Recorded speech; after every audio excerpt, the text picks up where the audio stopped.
Welcome back. We are now less than 1 week away from the special session on Florida property insurance. And as of Friday, 9 companies operating in the state are in receivership, which means they basically need urgent and immediate financial help. 8 of them are currently in liquidation. We've lost essentially an insurance company a month for the last 4 months. And we're about to enter hurricane season June 1st. So we are imminently approaching a very dangerous time in the state.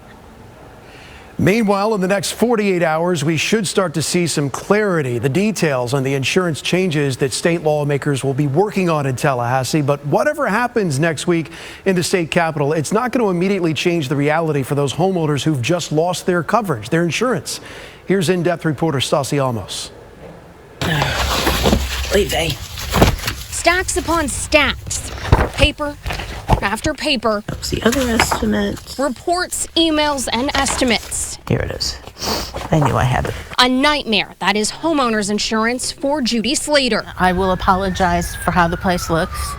I am in the process of packing stuff up. Slater bought this condo in Palm Harbor about 1.5 years ago, passing an inspection. She had no idea what was inside the walls. According to the report, the structure has holes and cracks, which they use the word, it traverses into these holes and cracks and goes into the drywall, and that's where the moisture is coming from. Moisture, separate reports say, has led to cladosporium, penicillium, and stacky mold, aka black mold. You can see it's taped off, and they put a cone out there because this is where the black mold is at. A cone now sits over a sprinkler head after Slater complained to the property company, Progressive Management, that water was hitting her wall and window all night long. This was the second estimate, $19,524.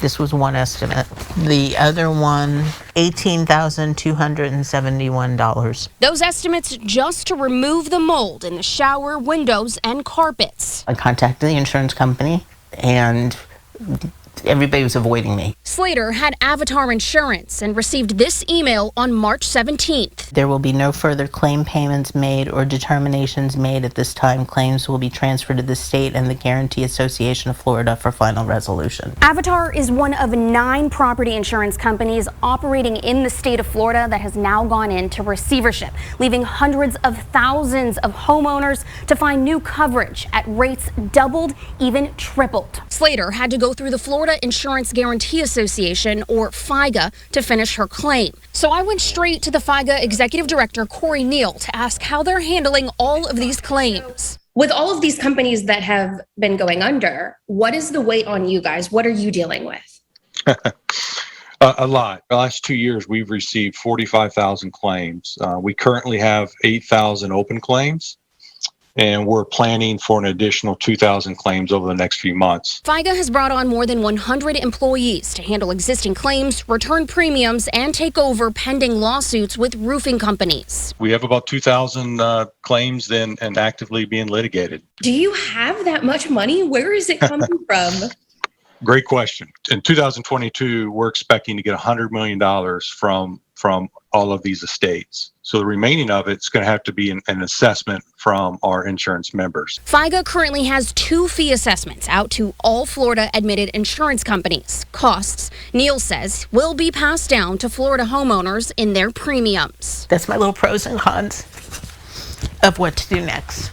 While no insurance company will pick Slater up until her existing claim is closed, she worries about that cost, too. For citizens, it's 3 times the amount right now, on top of having to pay for the repair, having to pay for the fix. The bleeding's going to have to stop somewhere.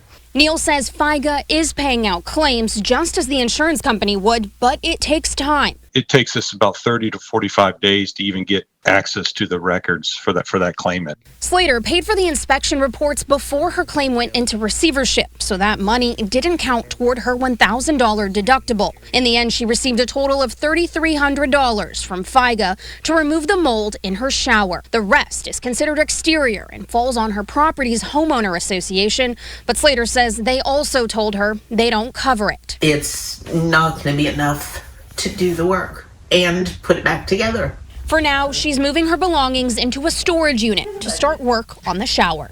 In Tampa, I'm in-depth reporter Stassi Almos, ABC Action News. And if your insurance company is currently in receivership, you definitely want to go straight to your insurance agent for advice. You're covered for 30 days while you try to find a new insurance company.